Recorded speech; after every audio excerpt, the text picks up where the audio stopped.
right, y'all. Welcome to Module 3 of the Crypto Beginner Bootcamp.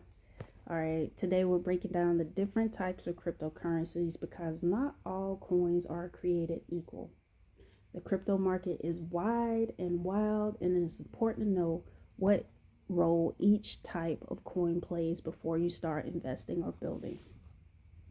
Right now, you guys are seeing that the market is down, and this is when a lot of people say it's a good time to buy. So, this is your time to do research and figure out which coins make sense to you. So, I'm going to give you a few examples of coins that are out there. This is not financial advice. You got to build your own portfolio on what you think is the best thing to do. But the first set of coins is called payment coins, digital money. These are built to act like cash, fast, simple, and used for peer-to-peer payments. Examples are Bitcoin, Litecoin, Dash, XLM. Purpose, you're just going to use it to send money without banks. Low fees are things that you can attribute to this. Focus, and what you need to know about it is focused on being sound money. Some offer privacy or fast transaction times, but overall it's peer-to-peer and it's there to get you there, right? It's not something that's fancy, right? And then you have smart contract platforms. These are programmable blockchains where the developers can build decentralized apps. So like how you see these applications that are on your phones, you can do the same on the blockchain. You can create apps that are similar. So you're starting to see out in the world today where there are applications being built on top of these different blockchains. And the perfect example is the first one, which is Ethereum. Ethereum, I think, is about $3,100 right now. And then you have Solana, which is about $100 and something right now. And then AVAX, you have that as well, right? And the whole purpose is to run code on chains for, like, if you want to build a financial application, like for instance, if you have like your own business and you want to build your own application that sits on Ethereum or Solana, you can do that. If you want to create a game that sits on the blockchain, you can do that. If you want to build some sort of social platform on these smart contracts or these platforms, you can do that because they have these smart contracts which you can program. If you know coding like Solidify, you can manipulate these into being what you want them to be. What to know, these are like app stores without gatekeepers, the foundation for Web3. So I kind of talked about that, right? So it's like your Apple or Google Play, sorry. Then you have stable coins. Stable coins are pegged to either gold or assets like the US dollar, so they don't fluctuate, so they keep steady at $1 price point.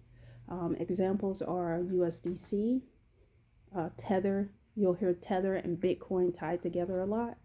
And the purpose is you can store wealth there. And if you are using things like Coinbase, you will see that Coinbase offers like a better percentage as far as, well, I don't want to get into that, but you can look at the Coinbase and you can see that the percentage for earning on your USDC is a decent amount. What you need to know about that is backed by cash, crypto, gold, silver, or algorithms, but each type has this trade-off. So you have to figure out which one of these works for you.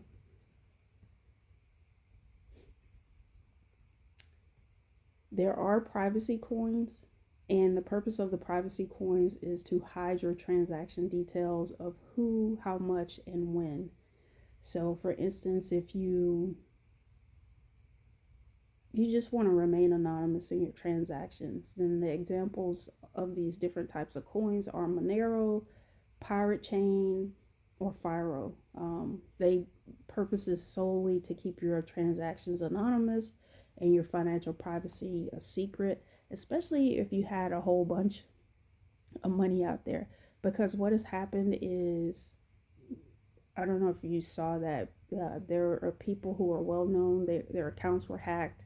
There was another guy out there where he was held hostage and his fingers were cut off. So there is some incentive to utilize these coins. What to know?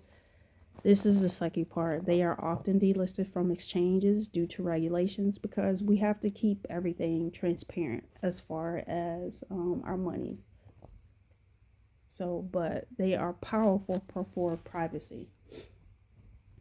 And then you have utility and governance tokens. These give you access to platform features or let you vote on decisions. Things like Chainlink, Uniswap, Arbitrum. These incentivize users to power apps or control upgrades. So if there's a change to the environment, if you own a lot of coins in these areas, then you get to vote and make your votes count. And then what you need to know is that the value is often tied to the usage of the platform. So it's imperative that people are actively using the cryptos that you're in order for, of course, price appreciation. Meme coins or hype tokens, we call them shit coins as well. These started out as, a joke or a community trend, but some exploded in value. Examples: Doge was adopted by Elon Musk. Shiba Inu is Doge's rival. It never really got out of the zeros. Doge actually made it to almost $1, if I'm not quite mistaken. And then you have Pepe. The purpose is, this is just to drive community. It's culture, speculation, sometimes utility. What to know? High risk, high reward, but often no fundamentals. That means there's nothing backing this except for pure hopium, as is what we call it. Pure hopium, pure speculation. So bottom line is, before you put your money into any coin, you need to ask, what's its purpose? Who's using it? Does it solve a real problem? And, the other thing is,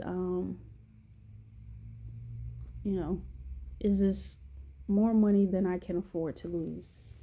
But coming up in Module 4, we'll go deeper into how to store and protect your crypto, because none of this matters if you can't keep it safe.